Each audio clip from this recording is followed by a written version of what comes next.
আসসালামু আলাইকুম।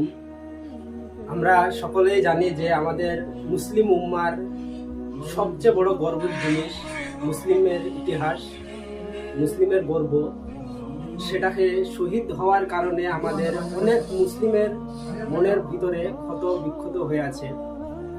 তা সেই বাবরি মসজিদকে মুর্শিদাবাদ বেলডাঙ্গায় পুনরায় নির্মাণ করার জন্য আমাদের মুসলিমের ভিতরেই যেভাবে আলাদা আলাদা প্রশ্ন তুলছে এবং কথাবার্তা কইছে, মনে হচ্ছে যেন বাবরি মসজিদটা যখন ভাঙা হয়েছিল তখন যতটা কষ্ট না পেয়েছে আমাদের কিছু মৌলবি এবং কিছু আনমূর্খ লোক, হ্যাঁ, তার থেকে মনে হচ্ছে যেন মসজিদ নির্মাণেই বেশি কষ্ট হচ্ছে।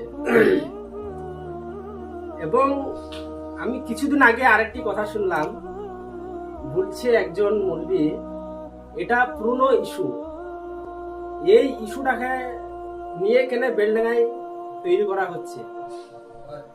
এটা পুরনো ইস্যুই হোক আর যে ইস্যুই হোক, বর্তমান যুগে যদি সালাউদ্দিন আইয়ুবী থাকতো তা আমার মনে হয় ওই ইস্যু কথাটা আর এখন আসতো না।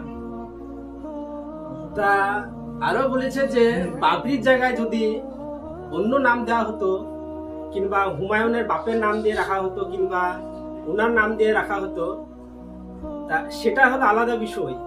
ইস্যুটা ছিল বাবরি মসজিদকে নিয়ে এবং জায়গাকে নিয়ে, নাম নিয়ে কোনোদিন ইস্যু ছিল না।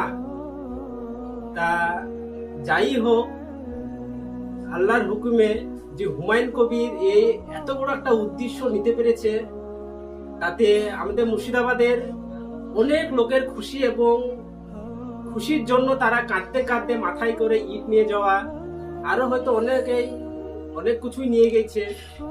অনেক মহিলাও ওখানে দেখার জন্য উপস্থিত ছিল, এবং অনেকে রাজনীতিবিদ অনেক রকমের মন্তব্য করছে যে এটা ভবিষ্যতের ছেলেদের ক্ষতি হতে পারে।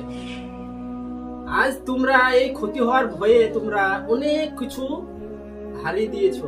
আজ তোমরা ওয়াকফ বোর্ডের, মুসলিমদের কবরস্থান, মসজিদও এবার তোমরা হারাতে পারো। But I want to say that I also you, because